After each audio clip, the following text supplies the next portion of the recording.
Hi guys, good morning. Welcome to our vlog. Today's video is food, right? Food, right? Char. So ayan guys, for today's episode, mag-grocery vlog ulit tayo. Yes. Since nasa school today ang mga kuya at ate, sinamantala na natin. Nag-grocery kami kanina. Mga past 12 ata yun. Tumabilis lang din naman tayong nakabalik.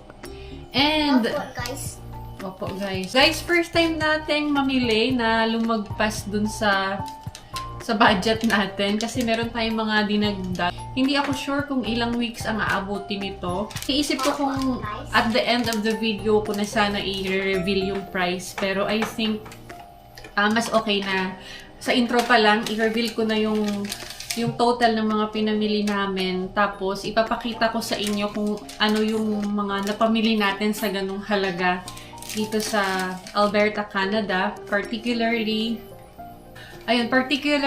sa South Country Co-op dito sa Taber. Ang first on our list is yung vanilla cream cookies.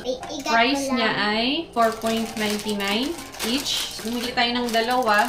Yes. Kasi, isa yung Oreo. Yes, isa yung Oreo, isang vanilla. Kasi ito yung minsan pinangbabaon ng mga kids sa school pag hindi tayo nakakapag-bake ng cookies. Yung brand niya is Co-op Sensibles.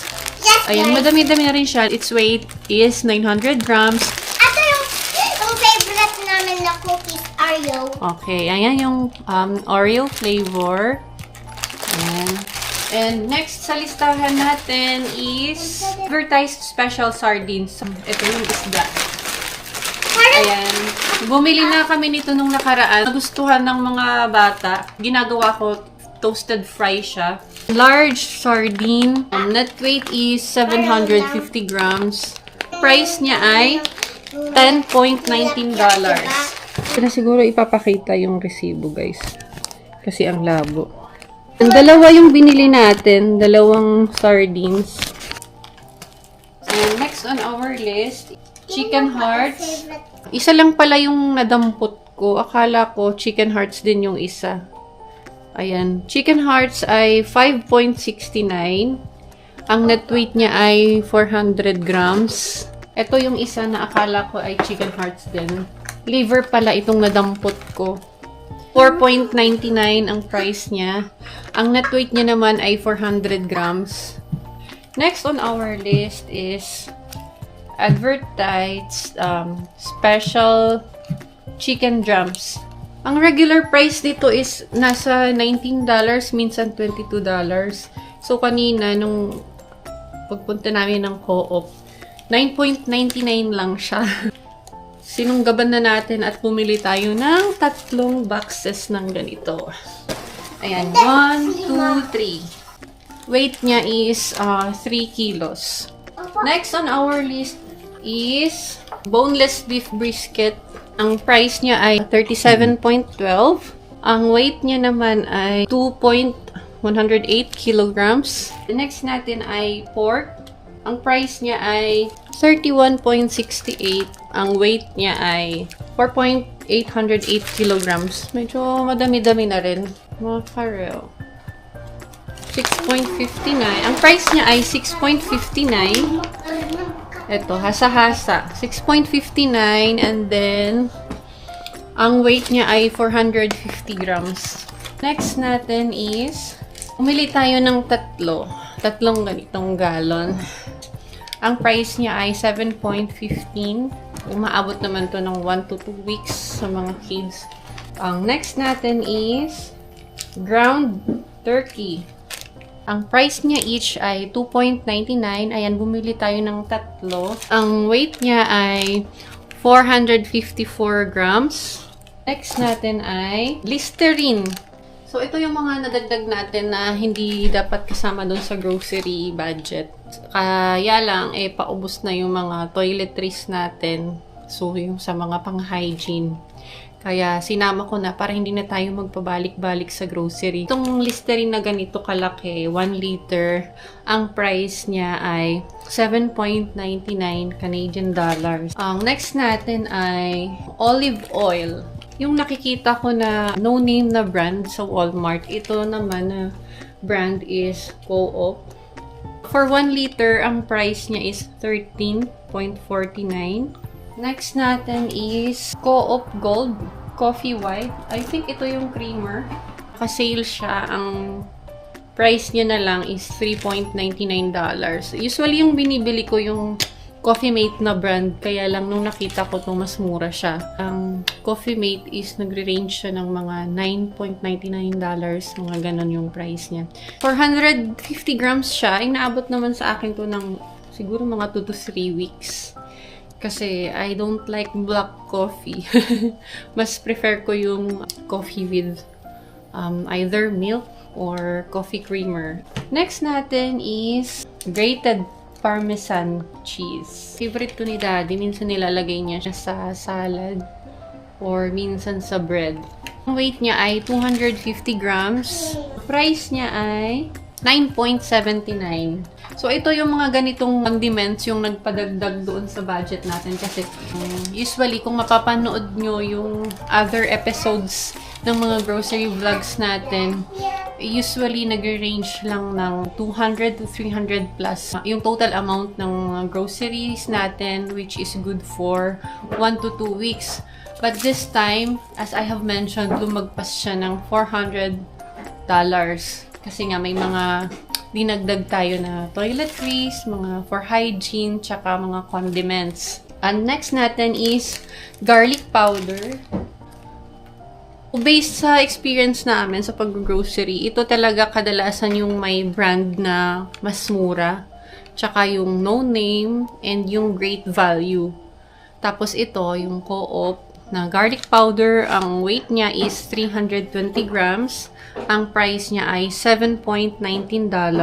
Next natin is soy sauce. Co-op ulit na brand.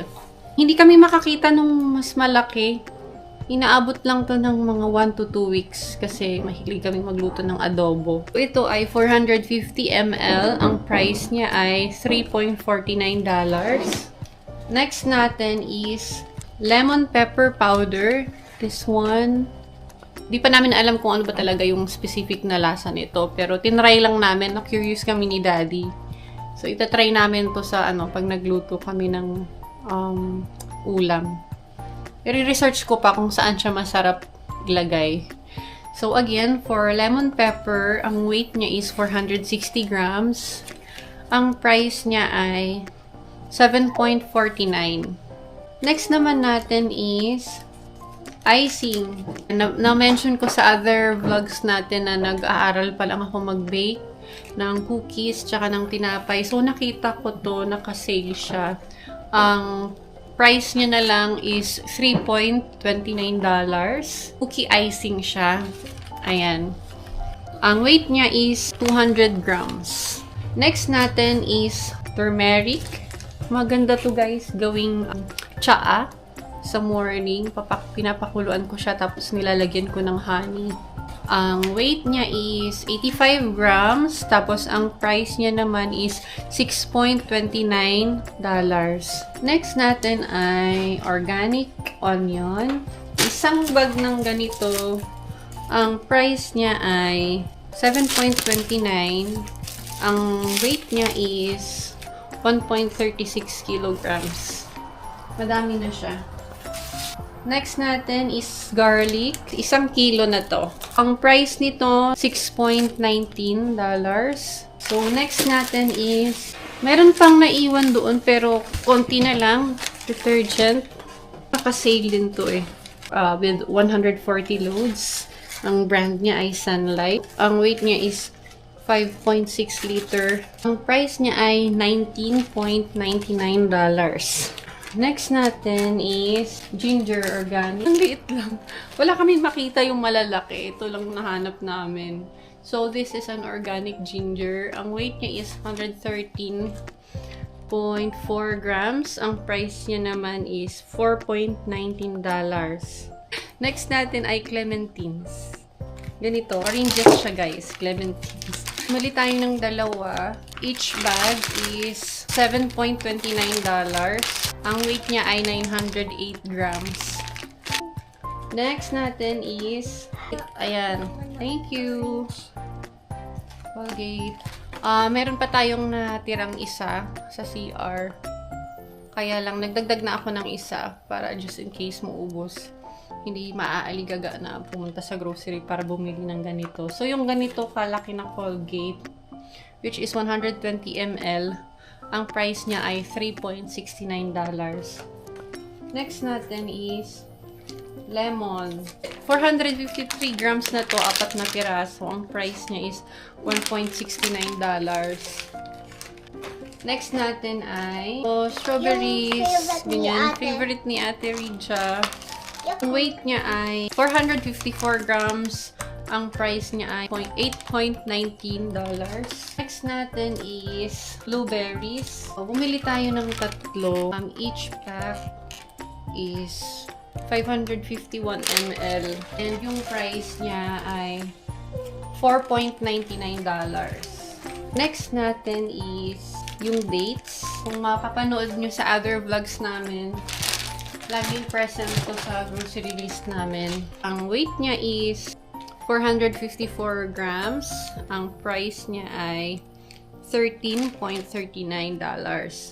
Medyo mahal siya in fairness. Next natin is pasta salad. Ang price niya ay $4.49. Macaroni salad lang to sa atin.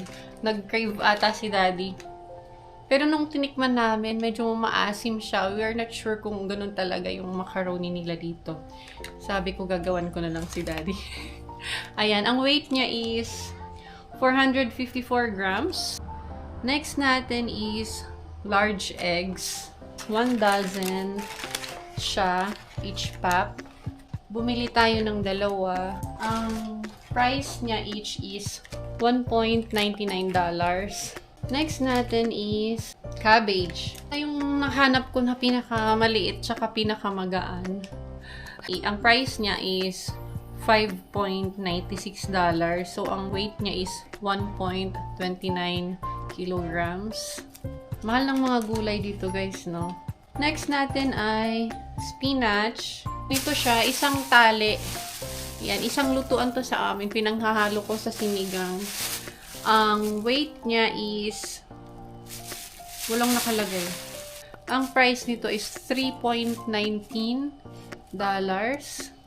Next natin is romaine lettuce. Weight niya is 510 grams. Ang price niya is $4.99. Next natin is asparagus. Ang weight niya is 0.445 kilograms. Ang price niya ay $8.04. Mahal nito, guys. Next natin is yung measuring cup. This one. Pangtagay. Charot.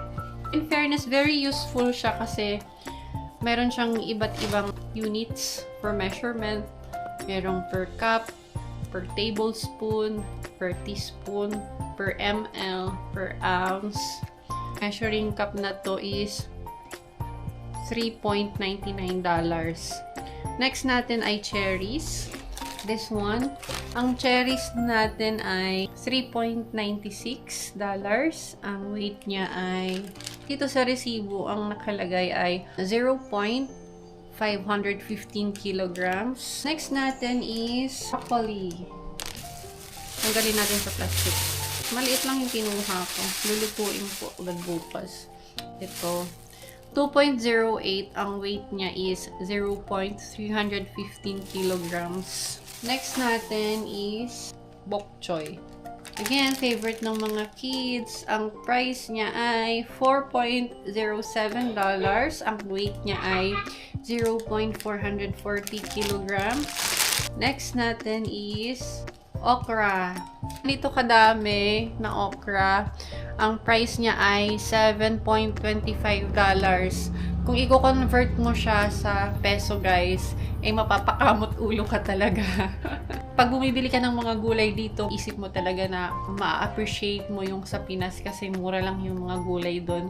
Or, minsan libre pa kasi pwede mo silang itanim sa backyard mo or pag may mga space ka sa bahay na pwede mong pagtaniman ng mga gulay. Unlike dito, kapag winter or other seasons, hindi mo siya pwedeng itanim lang basta-basta kasi mahirap magpatubo ng mga halaman dito. Next on our list is roses. Dahil nagpapabili sa akin si Kuya Rex, may pagbibigyan daw siya sa school. Nagbibinata na yung anak ko. Siyempre, ang mami ay mapagbigay. Char. Supposedly, kahapon kami bibili dapat ng something na pwede niyang ibigay for Valentine's. Kaya lang, ayun, busy siya kahapon. So, sabi ko kay Daddy, tatry ko na ako na lang yung pumili. So, this is a special premium Ecuadorian rose. Ayan. Preserved daw siya, nakalagay dito. Preserved rose. So, in fairness, maganda pa yung quality niya. Buo pa lahat ng dahon, tsaka yung bulaklak. Tapos, red na red pa siya. Mukha pa siyang fresh and bagong pitas, kagaya ko. Charot. Ang price niya ay $13.99. Isang piraso na ganito. So, mahal. Next is Valentine's card. Tada! Valentine's card. Hindi ko nabubuksan kasi syempre surprise to ni Kuya Rex dun sa pagbibigyan niya. Ayan, itong Valentine's Day card na to, ang price niya is $6.99. Next natin is garlic toast. Ang favorite ng ating mga bagets. Dalawang garlic toast. Each pack is 638 grams with 16 slices.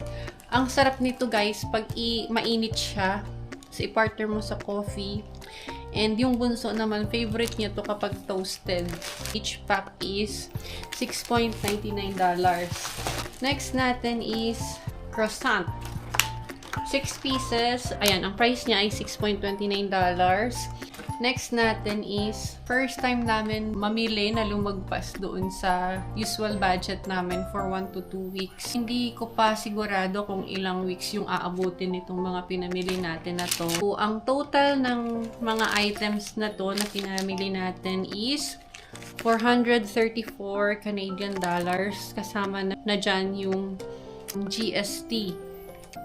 Ang sure ko lang is aabot to ng 1 to 2 weeks. So, I think kapag nag-vlog tayo for other episode, I'll try to mention kung ilang weeks yung inabot nito. Since nga sinama natin yung ibang items like for toiletries, for hygiene, tsaka yung mga ibang condiments na usually hindi naman natin sinasama dun sa mga previous grocery vlogs natin. Huwag nyo nang i-compute to peso para hindi sumakit yung ulo nyo. Yung mga nandito sa Canada na matagal na nasanay na nawala na sa habit nila yung pag-convert ng mga binibili nila into peso. O kami, since nag-a-adjust pa lang kami and syempre kapag meron kang mga pinapadalhan na pera sa Philippines, hindi mo maiiwasan na mag-convert. So, every dollar counts talaga sa amin. Thank you for watching. Dito ka na. Napagod na yung assistant ko. Thank you for watching. Thank you for watching and supporting our channel. Aligrado Family Malaking and bagay Panda. po kapag i-click nyo yung like and subscribe and yung notification bell para updated po kayo tuwing meron kaming bagong uploads. So again, please don't forget to like and subscribe. Bye-bye! Bye.